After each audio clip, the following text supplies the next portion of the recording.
Good afternoon, Green Lake School.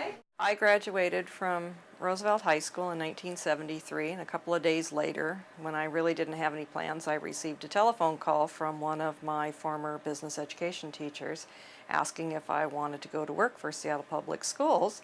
I said, sure. So I went and worked on a temporary 2-week project, and then I was hired to do a special grant starting August 1st of that summer. So I basically enrolled in kindergarten in Seattle, and I've never left Seattle. Okay. It doesn't hurt. You got enough ice? Yeah, I got enough ice. We do work with our students, and we see our students bloom as a result of that work. I really enjoy that part of my job. I got involved at an extremely young age. I was probably not even 20 years old. Seattle suffered a double levy loss, and at that time, we did not have a contract to the degree that we do now. Nobody knew who was going to be RIF'd. Nobody knew who would have a job. We had, at the time, a lot of contention. One of the things that we did when Wendy Kimball was president is she had a staff member from WEA come out, and they had done some interviewing, and one of the things they talked about was go out and talk to your members, and it was really a precursor of the organizing that we're doing now. We're known as SCOT, or the Seattle Classified Organizing Team. We set up listening sessions, and we hit 5 areas of the city. We have found that the face-to-face contacts have been very meaningful, and so it's nice if you all know who we are, so if you run into us and you have a thought you want to share, that you can. I find that the more we talk to our members, the more they're on board with what we're trying to do, and it's just finding the time, making the time, and really telling them that we really value what they have to say. We really, to be honest, didn't know what we were getting into when we signed up for this. We weren't really sure what we were going to. I think that when we came home in Seattle, we were very inspired.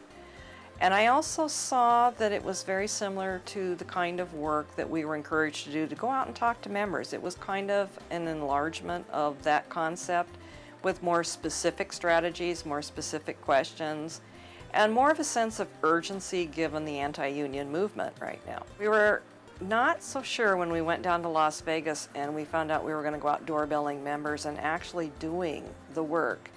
We didn't know that we were ready. We were a little scared.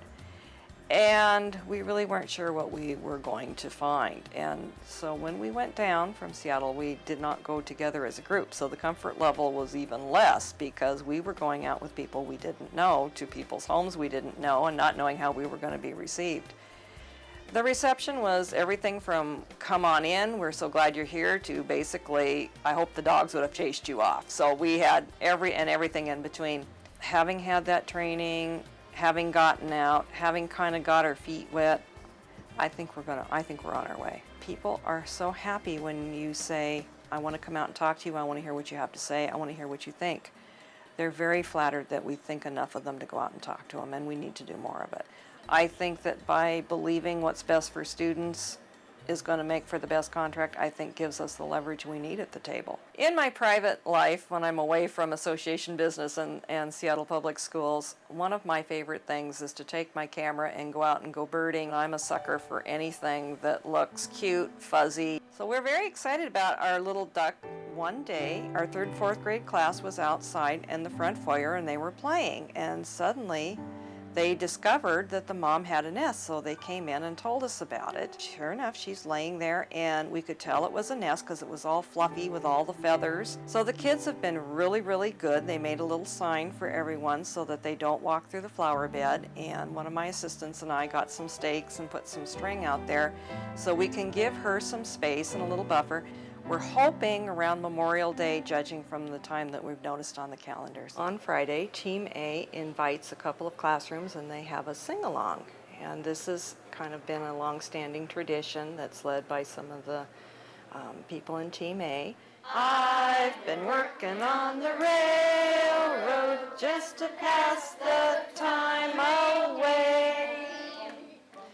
I think that this really summarizes why we all work in the schools. It's this little picture that this little kindergarten child drew that just says, I love you. And I think it speaks volumes as to why we're in this profession.